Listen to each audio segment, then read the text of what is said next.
চ্যান্ডি সিং, চ্যান্ডি সিং, খুব জোরে খিদে পেয়ে গেছে, কিছু থাকলে দাও না গো। একটু ওয়েট করো, এক্ষুনি বানিয়ে দিচ্ছি চট জলদি একটা খাবার, সয়াবিনের পকোড়া। কিসের পকোড়া? সয়াবিন। খিদে পেয়েছে তো খুব। কতক্ষণ লাগবে তোমার বানাতে? আধ ঘন্টা। আধ ঘন্টা? ও, চলো দেখে নিই ঠিক আছে। কি কি দিতে হয় সবার ফার্স্টে দেখিয়ে দিই। এখানে লাগবে সয়াবিন, একটু আদা, একটু রসুন, কটা কাঁচা লঙ্কা, পেঁয়াজ, ডিম, অ্যারারুট, আর ভাজার জন্য যেটা লাগে তেল, সাদা তেল। সোয়াবিনের পকোড়া বললে তো, তবে ডিম ফিম দিতে হবে? হ্যাঁ, ডিম দিলেই তো জিনিসটা সফট হবে। চলো ফার্স্টে সয়াবিনটা একটু গরম জলে ভিজিয়ে নিই।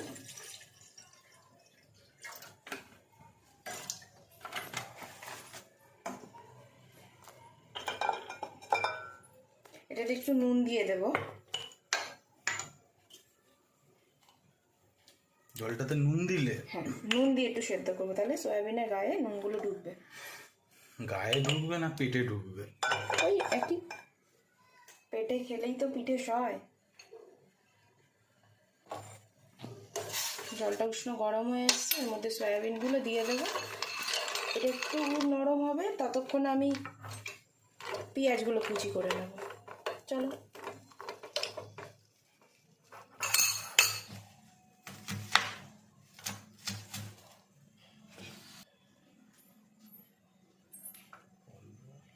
পেঁয়াজটা কাটা হয়ে গেছে, এবার আদা রসুন আর একটু কাঁচা লঙ্কাটা বেটে নেব, আধ বাটার মতন করব।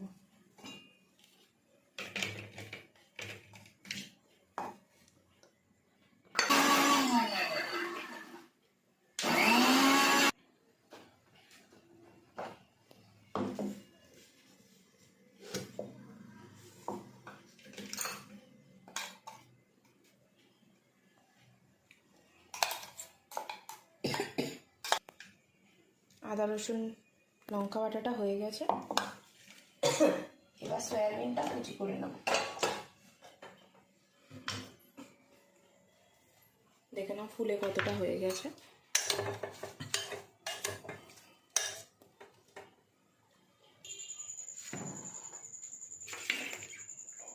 সয়াবিনগুলো একটু কুচি করে নেব, এলো পাতারই কুচি করলেই হবে, একটু সামান্য যাতে মুখে বাঁধে এমনভাবে করে নিতে হবে, কোনো ফিক্সড মাপ নেই।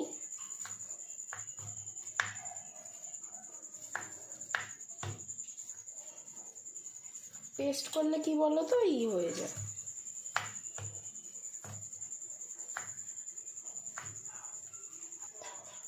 কুচি করা হয়ে গেছে, এবার এর মধ্যে একে একে পেঁয়াজ কুচি, আদা রসুন বাটাটা,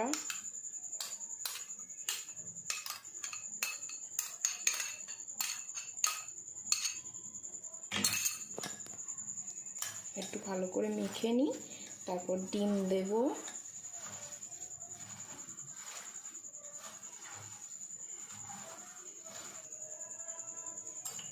নুন দিল,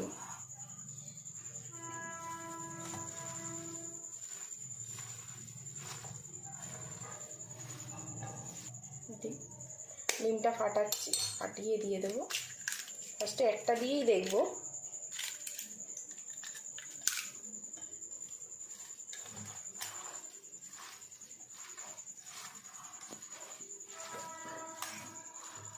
তারপরে কি দেবে? তারপর অল্প অল্প করে অ্যারারুট মেশাবো, মাখিয়ে মাখিয়ে, সরি মিশিয়ে ছাকা তেলে ভাজবো। দেখি কত ছাকা তেল দাও।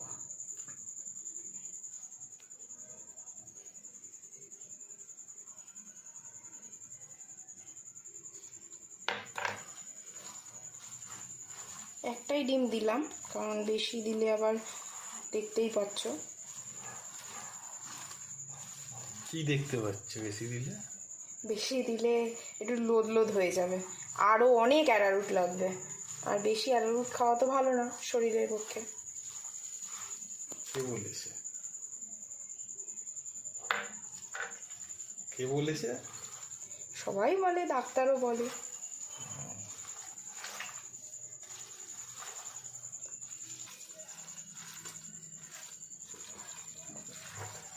দেখেছেন এখনো মাখা হচ্ছে।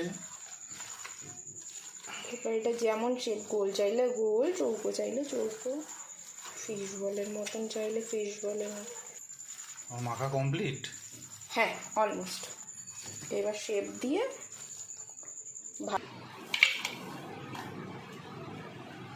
একটু লঙ্কার গুঁড়ো দিচ্ছি। হলুদ চাইলে দিতেও পারেন, নাও দিতে পারেন, অপশনাল।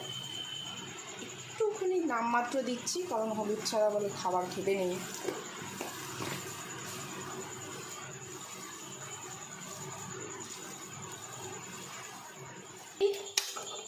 জ্বালিয়ে দিয়ে কড়াই বসিয়ে তেল চাপিয়ে দিচ্ছি। তেলটা গরম হতে থাক, ততক্ষণ আমি শেপ দিয়ে দেবো। সর্ষের তেলই দিচ্ছি। শেপ দেবে মানে কি শেপ দেবে?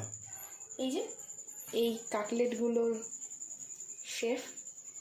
এই রিফাইন তেলটাও দিয়ে দাও, বন্ধ করা আছে। রিফাইন তেলও দিয়ে দিই। এই দেখ না, এটা এবার আমি একটু কাটলেটের শেপ দেবো।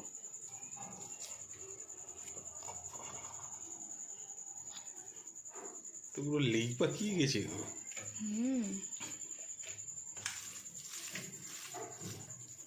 কিছুটা গোল বল দেবো।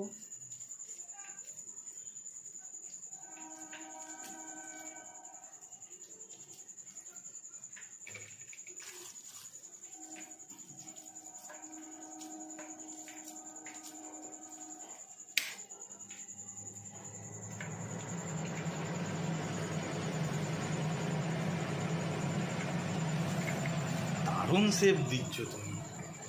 হ্যাঁ, যেমন খুশি একটা শেপ দিলেই হলো। এইটা কার কাছ দিয়ে শিখে আসলে? Master chef.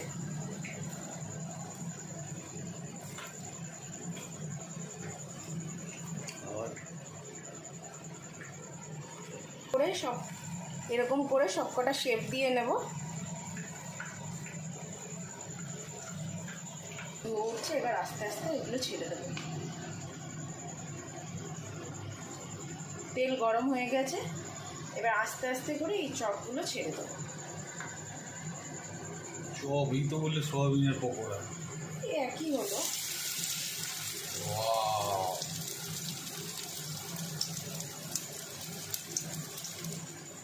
সাবধানে, নতুন রাঁধুনি তো।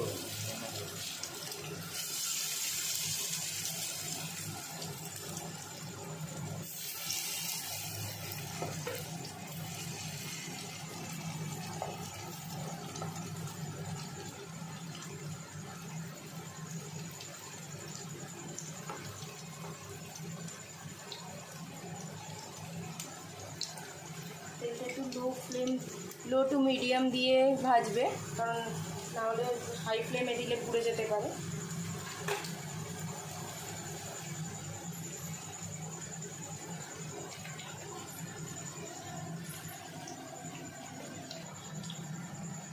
বাকিগুলো করে নিই। আমার বর বলছে, যেহেতু সোয়াবিনের পকোড়া বলেছি, বলছে এটা কি হচ্ছে। হয়ে এসছে, এক পিঠ হয়ে এসছে, এবার উল্টে নিই।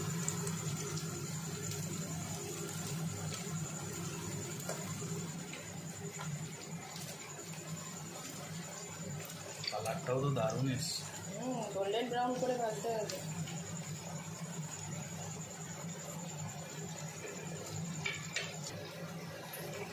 এগুলো প্রায় ভাজা হয়ে গেছে, দেখে নিচ্ছ। আমি এগুলো নামিয়ে নেব।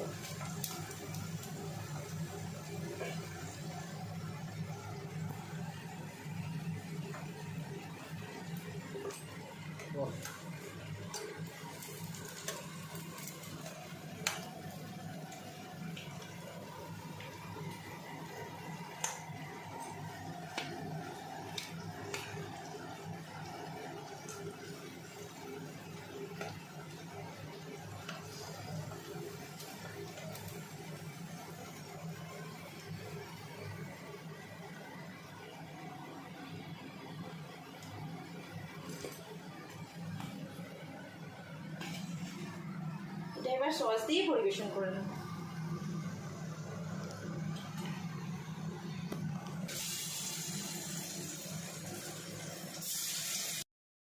পুচকু খেয়ে দেখ তোর মায়ের বানানো সোয়াবিনের পকোড়া।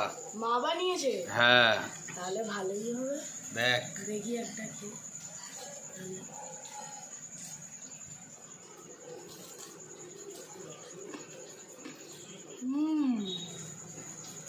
ভালো লাগছে। হ্যাঁ খুব সুন্দর। মা হেভি হয়েছে মা। হ্যাঁ হেভি হয়েছে। বল। সোয়াবিনের পকোড়ার রেসিপিটা ভালো লাগলে চ্যানেলটা সাবস্ক্রাইব করে দিবেন, লাইক অ্যান্ড শেয়ার আর কমেন্ট করে দেবেন।